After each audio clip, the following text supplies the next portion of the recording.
নমস্কাৰ। মই আজি আপোনালোকৰ ওচৰলৈ আহিছোঁ এটা সুন্দৰ সাৰ মানে কেনেকৈ প্ৰস্তুত কৰে সেই বিষয়ে। মানে আমি এই সাৰটোৰ বিষয়ে চবেই জানো যদিও বিশেষকৈ আমাৰ প্ৰকৃত কৃষকখিনিহে জানে এই সাৰটোৰ বিষয়ে। আমি যিখিনি ঘৰুৱা মানে কৃষক মানে শাক পাচলি কৰোঁ সেইখিনিয়ে কিন্তু ইমান নাজানে। কিন্তু এই সাৰটোৰ কিমান বেনিফিট তাৰ বিষয়ে অলপ ক'বলৈ ওলাইছোঁ আৰু কেনেকৈ প্ৰস্তুত কৰে সেইটোৰ বিষয়ে মই আপোনালোকৰ ওচৰত দাঙি ধৰিবলৈ বিচাৰিছোঁ। এইটো আপোনালোকে হয়তো পেকেটত থকাৰ কাৰণে চিনি পোৱা নাই, কিন্তু এইটো মই আপোনালোকক খুলি দেখালে আপোনালোকে চিনি পাব।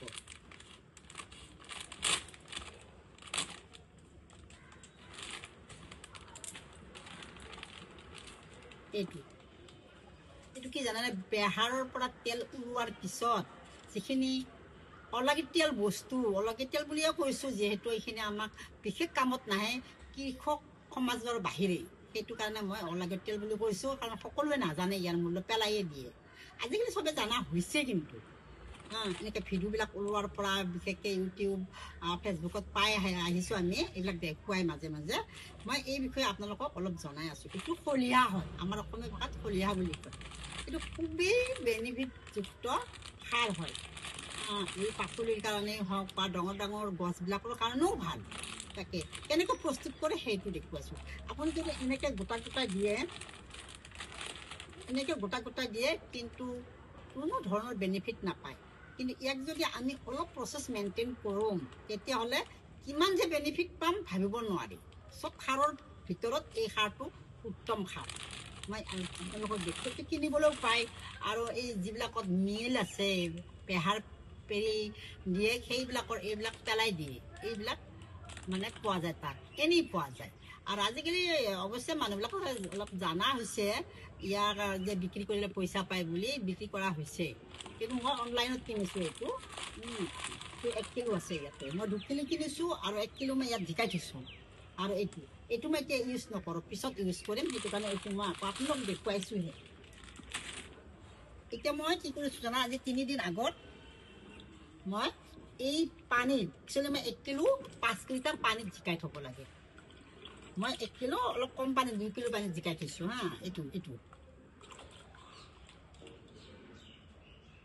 আমি যদি এই বস্তুটো এনেকৈ দিওঁ নহয়, চব গছ মৰি যাব।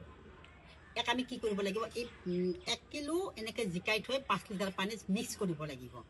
5 কিলো বা 10 কিলো পানীত মিক্স কৰাৰ পিছত ইয়াক আমি 50 লিটাৰ পানীত, আপটো মানে 30 লিটাৰ বা 50 লিটাৰ পানীত আমি মিক্স কৰিব লাগিব। তাৰপিছতহে আমি দিব পাৰোঁ। তাৰ আগতে আমি এইটো 7 দিনতকৈ বেছি জিকাই থ'ব লাগিব, তাৰমানে পচিব দিব লাগিব।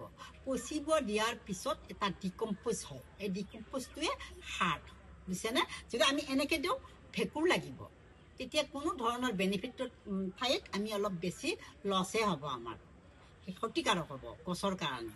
কিন্তু ইয়াক যদি আমি প্ৰচেছটো মেইনটেইন কৰিব জানো তেতিয়াহ'লে এইটো সাৰ দিয়াৰ পিছত আপুনি বেলেগ সাৰ পাহৰি গ'লেও হ'ব পাৰে। মানে পাহৰি যোৱাটো ডাঙৰ কথা নহয়, আৰু মানে এইটো ক্ষেত্ৰত বেনিফিট ইমান বেছি এইটো সাৰত।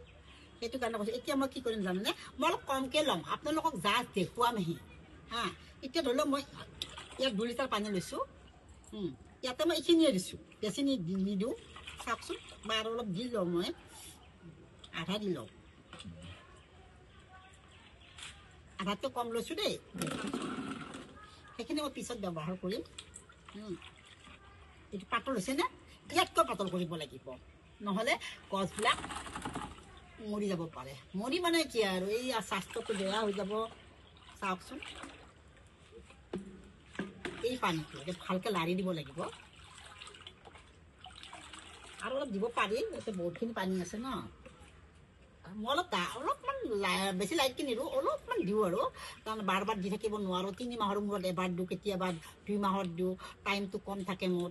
কিন্তু মই বেছিভাগ তাৰমানে অলপ ডাঠকৈ দিওঁ, কিন্তু বেছি ডাঠকৈ দিয়াটো নিয়ম নহয়।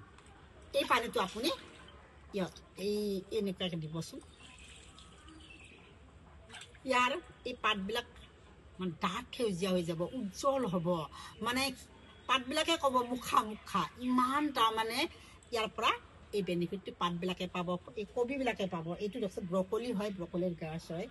ব্ৰকলিটো ডাঙৰ হোৱাত সহায় কৰিব, ইয়াত চব থাকে মিনাৰেলছৰ পৰা খনিজ লৱণ ভিটামিন গোটেইখিনি আমাৰ এডাল গছক যিখিনি লাগে এই সাৰটোত পোৱা যায়, এই পানীটোত পোৱা যায়। আপোনালোকে কৰি চাব, আৰু কৰি চাই যদি কিবা বেনিফিট পায়, নাপালেও ক'ব, পালেও মোক কমেণ্ট ছেকশ্যনত জনাবচোন, হয়নে নহয়। মই আপোনালোকক আজি কিমান ধুনীয়া সাৰৰ বিষয়ে কৈছোঁ।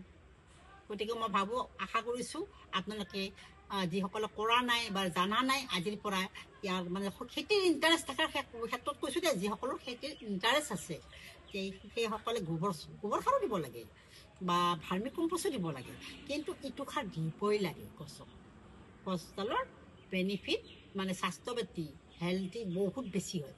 সেইটো কাৰণে আপোনালোকে এই বস্তুটো ব্যৱহাৰ কৰক আজিৰ পৰা। মোৰ ভিডিঅ' ভাল লাগিলে আপোনালোকে লাইক কমেণ্ট কৰিব দেই। আহিছোঁ আজিৰ ভিডিঅ'টো মই ইমানেই, পৰৱৰ্তী ভাল ভিডিঅ' আনিম। Bye bye.